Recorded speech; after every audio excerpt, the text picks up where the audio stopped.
start. 2, 1, boost ignition, and liftoff of the Space Shuttle Discovery. Very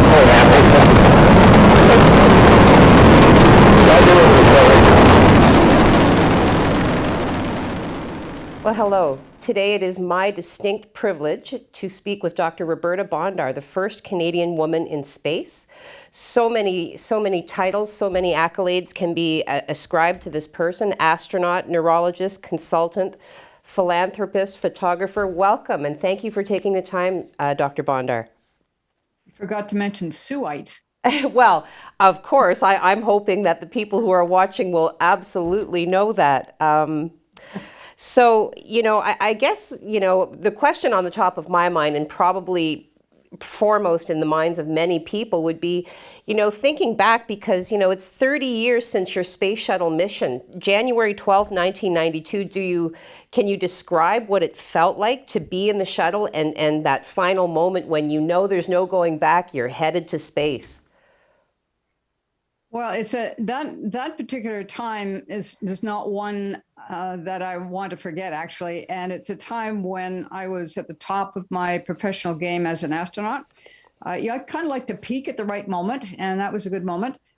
One thing that I felt that I really needed to do is to concentrate on the safety checklist, because if there is an issue, I was the one away from the door. I was third one in. I was the first one to go into the orbiter, but I was by the side wall, and I thought it was my job to keep the two men focused on the safety checklist, because they're between me and freedom and a life.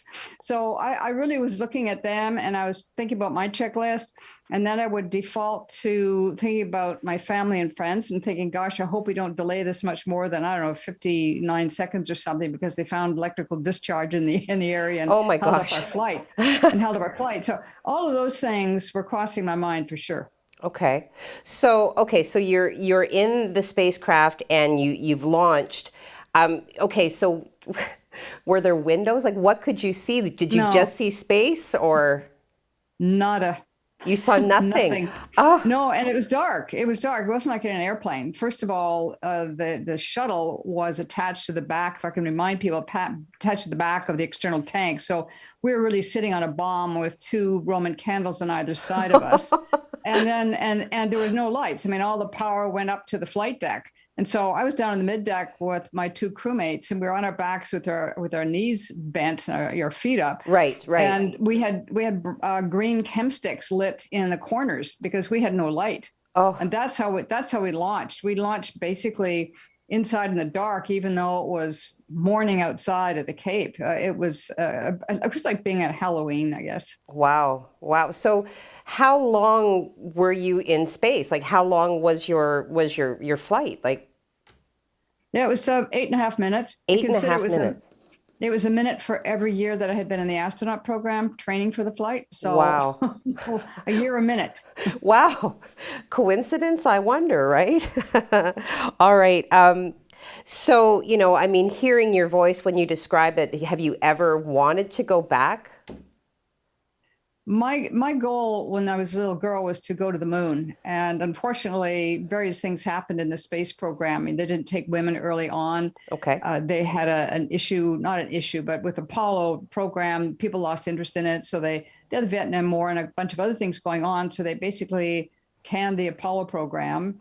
And again, we didn't have an astronaut program in Canada. And this in the shuttle missions came up. And then I wasn't allowed to carry on after my particular flight for reasons unknown to me. Okay. And then the shuttle was retired. And so now they're back to have few crewed missions to the space station, but that's going to improve. Okay. So I think that when we're looking at my role in terms of history, this is basically a pioneering woman who went up to be part of the precursor to the International Space Station, make sure all the other countries could get along, and that I could represent an international community and do the science so that they would want to do it again. Wow. Okay. So talking then about the challenges, that kind of caused deviations in the programs and perhaps prevented you in, continuing your exploration. with so many challenges, I guess, in the world, people talk a lot about spending, money on space exploration as compared to, allocating more funding to supporting the homeless. Why, in your opinion, is space research so critically important? Like, why should the money continue to go in that direction? I think we have to remind ourselves there's more than just the human part of the space programming. We have communication satellites, obviously. We have Right. a tremendous interest in things like the James Webb Telescope to see whether or not we're alone in the universe. I doubt it. But we have things that are ongoing. And then there's the human part. And we have billionaires building their own little rocket ships like Right. sandboxes and going up into space and doing whatever they do, playing with Smarties. Very few of them really look at the Earth and are moved by it. But I do think that if we don't have things like space that can provide us with a big question, we'll never have big answers. And the answers include things like radiation that we have here on Earth, but we really don't understand all the forms of radiation. So once we go into space, we are sometimes get above the envelope of this radiation protection. So we learn a lot more about what can affect life on our planet by being outside of our planet. Sometimes we get too bogged down with what we already know, and then people don't try to look at it from a new perspective and try to really get down to some of the basic issues, which of course for me would include space medicine. We don't have enough time to get into it, but there are lots of things that happen to the human body that mimic things that we have down here on Earth for disease, except when we come back from space, about 80% of it does recover. So we can, for the first time in our history as a life form, look at recovery, which we can't do down here on Earth. You can't make somebody as sort of as ill or symptomatic as we can when they Right. come back from space. So that's so those are just some of the perspectives. I Wow. also feel that we need parallel programs. We can't. If we threw every bit of money into things down here to solve our earthly problems, we wouldn't be solving them all. Right. So if we have parallel programs for other things that can provide us insight and answers and new technologies to deal with these things, then I think we should do it. But I agree, there's always that conflict when we look at ethics. Right, right. Well, and you bring up some excellent points. You also touched on one of my pet conversations, are we alone in the universe? But that's maybe a discussion for another time. So, there's a lot of discussion, on social media, a lot of conversation pieces around, eventually colonizing other planets, Mars, for example. Do you see that as a real possibility? I'm not sure in my own lifetime. Well, I don't know. I'm only 76, I think, last count. I'm not sure in my lifetime whether we'll see colonization on Mars per se. I don't know if we'll see colonization on the moon, but I do think we're going to be making steps more towards understanding what it takes to do travel in space by Okay. going to the moon first, Okay. building perhaps this new gateway project they're talking about. It'll advance our ability to do various things in terms of communication systems, telemedicine that we could certainly use down here on Earth when we Right. have disasters that strike. So I think that that we will be making these steps.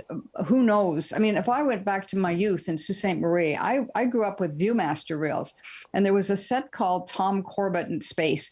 And there was one on Mars, and there was a scientist who was a woman. Now, they lost credibility for me when the woman was wearing a dress on a planet that has 1/3 of Earth's gravitational field. But however, I was only 12 at the time. What would I know? But at that time, they talked about being able to put oxygen on Mars by using the oxide from the red soil on Mars. So there are a lot of things that we think we can do, Right. but whether or not we can do them, we'll see. But it will take, I'm sure it'll take a few generations before we see real colonization outside of our planet. But you do see it as perhaps an eventuality. Well, I do see it because Earth is not going to live like this forever. A lot of people think Earth is at the end of its evolution. I'm going, why do you think that? We're a planet and the sun is constantly evolving. It's a yellow sun right now in the middle of its life. Eventually it'll be a red giant and it will basically swallow Earth. So if we think generations and generations ahead of us, we have to think about whether or not we want our life form to exist beyond where we are now. And Right. if so, this is when we have to start making our small steps. Okay. And so this might be where it comes into what I said we wouldn't talk about, but I have to, because you did make the point of saying, are we alone in the universe? I think not. Do you care to expand on that? for anybody who really understands stars and understands that we are in a small, tiny little part of the Milky Way galaxy, which is only one of quadrillion galaxies everywhere in the universe, then one could understand that for us to be the only life form in this tremendously expansive universe, I think would be very, I don't know, a bit egotistical, I think. I do feel, and I'm not saying what kind of life forms, I'm just saying that there are lots of exoplanets or planets outside of our solar system that we're being able to find now. And the James Webb telescope, that space telescope that was just launched, well, not just launched, but it just came online recently, it will provide some answers as to atmosphere of some of these exoplanets. It will also provide some answers about how far the universe is from us in terms of its expansion, because of looking at certain aspects of light that is emitted by some of these stars. So there are countless, and I mean countless. No, you can't count. I mean, cajillions, trillions of stars, and they have planets around many of them. So why would we think that there isn't the right combination for life to be elsewhere? Well, that I'm convinced, I just thought it would be, interesting to hear the perspective of somebody such as yourself, who has not only the education and the experience, but, also, the rationality to kind of explain how it could be possible. I also wanted to talk a little bit about, the Roberta Bondar Foundation. I was reading about that. So can you talk to me a little bit about the work that you're doing through that foundation? Absolutely. The foundation that bears my name is a charitable organization, not for profit. And we have a big online presence as therbf.org. We have programs to try to connect and reconnect people to the natural world. Certainly from space, I saw this big vista, didn't see life, but I kind of knew it was on the surface, different patterns, couldn't wait to come back. And the idea that one can love something and then one wants to protect it is really the basis for the foundation, trying to get people to engage better in the natural environment through photography. So we have all these tools to help people not just technically take pictures, but to look at how to best describe things in a visual way to somebody else, something that one sees that one really cherishes. And how do you take that emotion the way I did from space? Having that view, how do we relate that and share it with other people? It's really, you can't show somebody what you're looking at unless you actually take an image. I mean, you can paint, you can draw, but it's not a high fidelity that technology of photography can give one. But also one needs to understand the artistic elements in order to have that creative expression. Amazing. Wow. Well, there are so many conversation points that I would love to engage you on. I'm going to simply end with saying congratulations. And it has been, once again, my distinct pleasure to speak with you on, this significant anniversary. Again, the first Canadian woman in space, Dr. Roberta Bondar, a Saultite. So thank you so much for your time today. I am so excited to put words to our page and to get this video up and running. Thank you so much. Well, if I may just add, behind my head, on this side, is Sault Ste. Marie. Oh, right in there. That's nice awesome. Space image. If you haven't figured it out, there's Lake Superior. And you go across, and maybe I could duck a little bit this way. And you've got Lake Michigan and Lake Huron, and of course the Upper Peninsula, Mackinac Bridge. Actually, if you're really good and look at it, and the Sioux sitting there. It looks a little bit distorted because, of course, we're at an angle here taking this particular image. But I use this photograph of a lot and talk about the Sioux. That is amazing. That is amazing, and thank you so much for pointing that out. Pleasure. Thanks again. Thank you. 2, 1, boost ignition, and liftoff of the Space Shuttle